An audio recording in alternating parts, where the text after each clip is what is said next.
Take for example this incredible image of a supercomputer simulation known as the Millennium Run, showing the distribution of dark matter in the local universe. It was created by the Max Planck Society in Germany. Dark matter is essentially what we previously thought of as empty space. It is like an invisible nervous system that runs throughout the universe.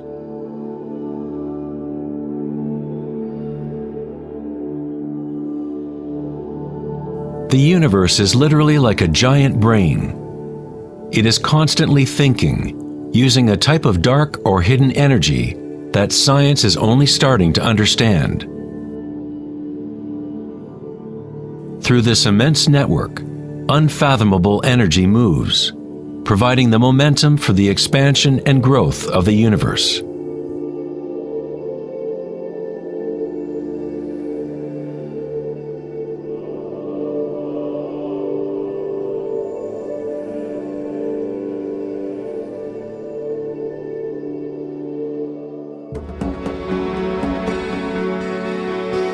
Nature creates branching patterns automatically when we set up the right conditions. Nature is an art-generating machine or a beauty-creating engine. Here, electricity is being used to grow silver crystal branches. The footage is time-lapsed as they grow over several hours. The crystals form on the aluminum cathode as ions are electrodeposited from a silver nitrate solution. The formation is self-organizing.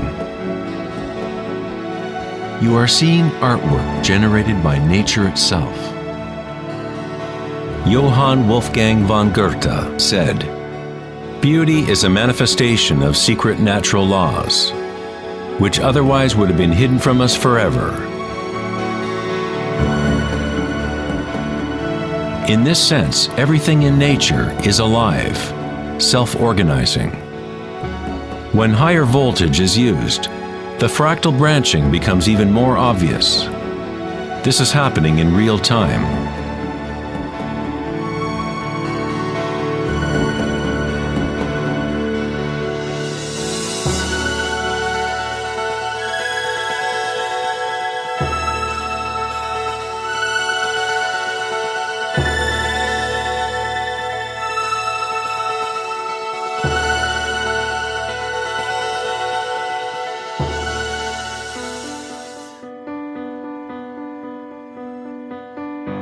In the human body, tree-like structures and patterns are found throughout. There are, of course, the nervous systems that Western medicine knows about. But in Chinese, Ayurvedic, and Tibetan medicine, the energy meridians are a central component to understanding how the body functions. The nadis, or energy meridians, form tree-like structures. A post-mortem examination will not reveal the chakras or the nadis. But that does not mean they do not exist. You need to refine your tool that you use to look. You must first learn to quiet your own mind. Only then you will observe these things first within yourself. In electrical theory, the less resistance in a wire, the more easily it can carry energy. When you cultivate equanimity through meditation, it creates a state of non-resistance in your body. Prana, or chi, or inner energy, is simply your inner aliveness. What you feel when you bring your consciousness within the body. The subtle wires within your body that carry prana, the nadis, become able to move more and more pranic energy through the chakras.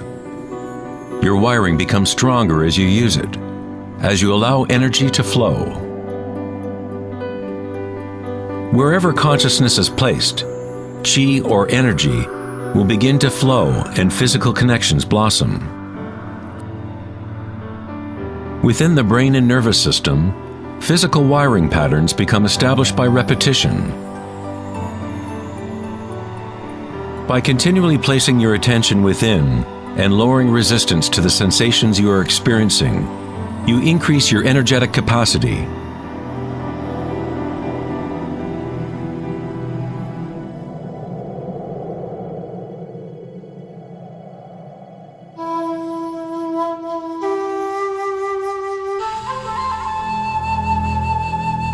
In Taoism, the yin-yang symbol represents the interpenetration of the spiral forces of nature. The yin-yang is not two and not one. The ancient concept of the hara is represented by a yin-yang, or spiral swirl. It is the power center located in the belly below the navel. Hara means literally sea or ocean of energy. In China, the hara is called the lower dantian. In many forms of Asian martial arts, the warrior with strong hara is said to be unstoppable.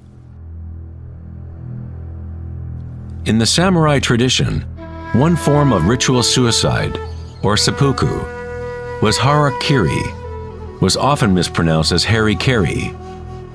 It means to impale one's hara, thereby cutting off one's chi or energy channel.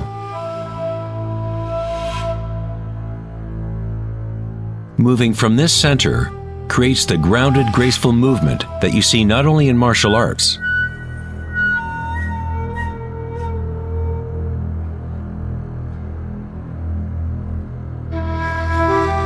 but in great golfers,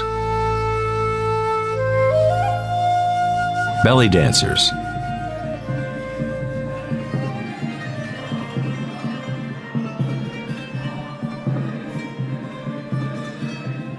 and Sufi whirling dervishes.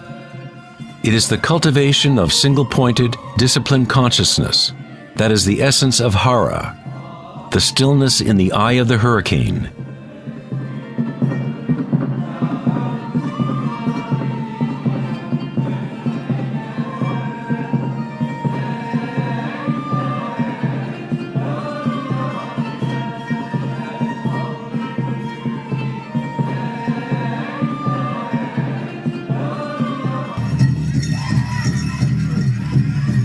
It is the gut instinct in connection to one's energy source.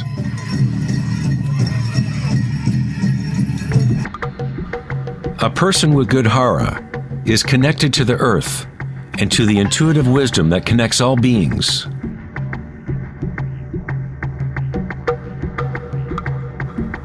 To think with your belly, hara dekanganase, is to tap into your inner wisdom.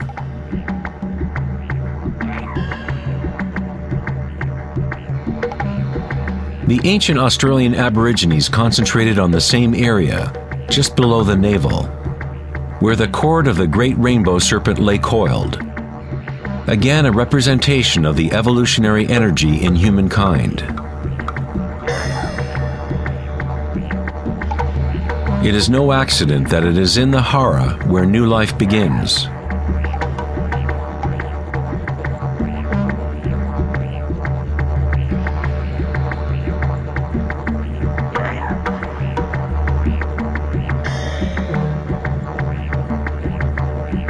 The enteric nervous system, sometimes referred to as the gut brain, is capable of maintaining a complex matrix of connections similar to the brain in the head, with its own neurons and neurotransmitters.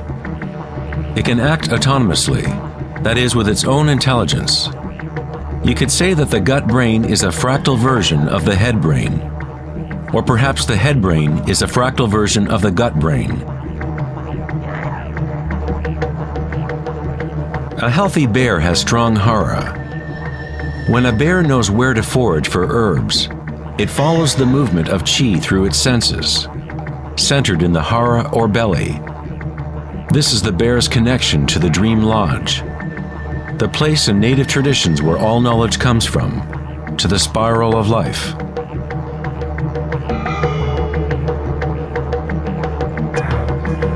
But how did ancient peoples know about the spiral, if modern science is just now starting to recognize its significance?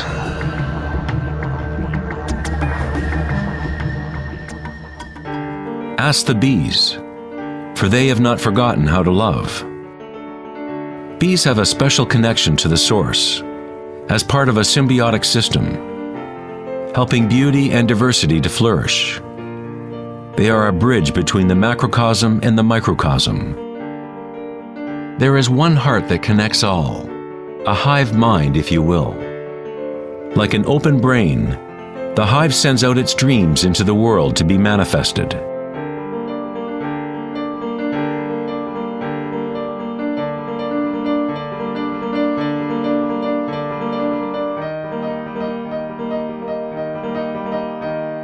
In nature, many creatures know how to act in unison, to move with one spirit, one direction.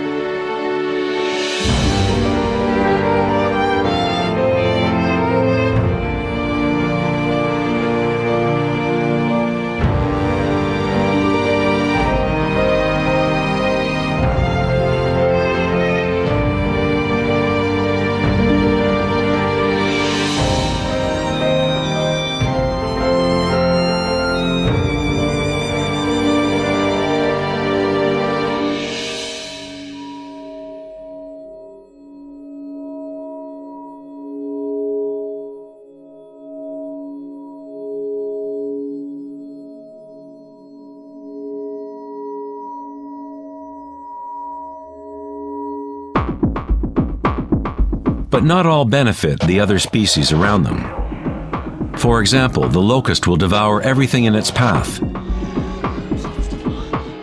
A locust has no choice but to act like a locust.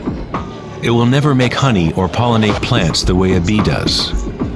A locust's behavior is rigid, but a human is unique in that we can act like a bee or we can act like a locust. We are free to change and manipulate the patterns of how we interact with the world. We can exist symbiotically or as a parasite.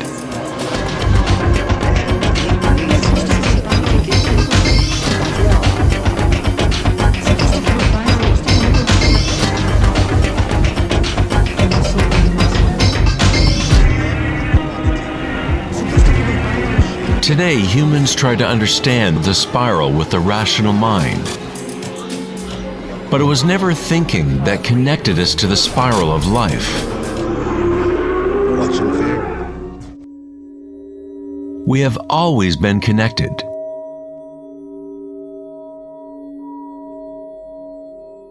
Thinking has been what keeps us in the illusion of separateness within our own identities.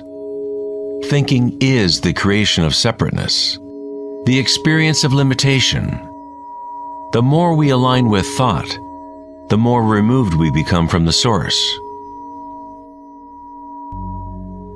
Ancient cultures that were less thought-oriented aligned themselves with the spiral in a more direct and personal way than we do today.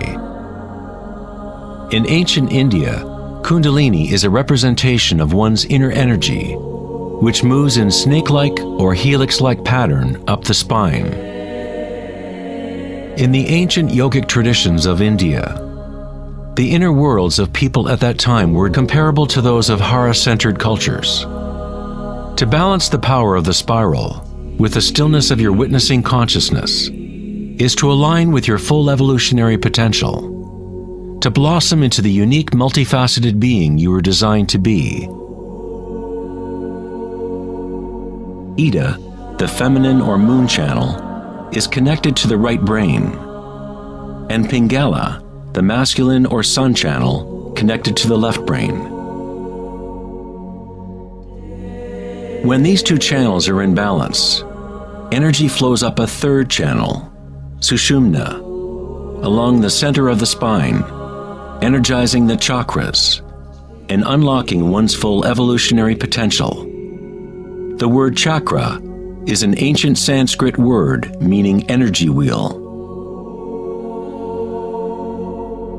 Kundalini is nothing less than the primordial spiral that dances your human life into existence.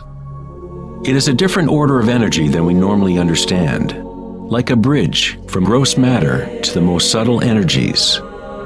You are that bridge. Kundalini is not energy that can be forced by will, effort, and friction. It is analogous to growing a flower. All we can do as good gardeners is prepare the soil in proper conditions and let nature take its course.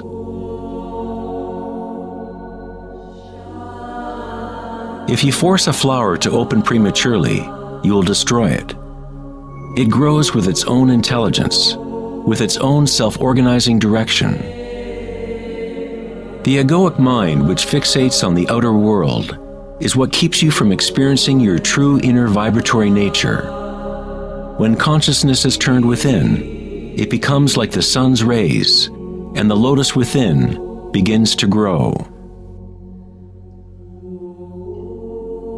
As Kundalini awakens within oneself, one begins to see the signature of the spiral in all things, in all patterns within and without.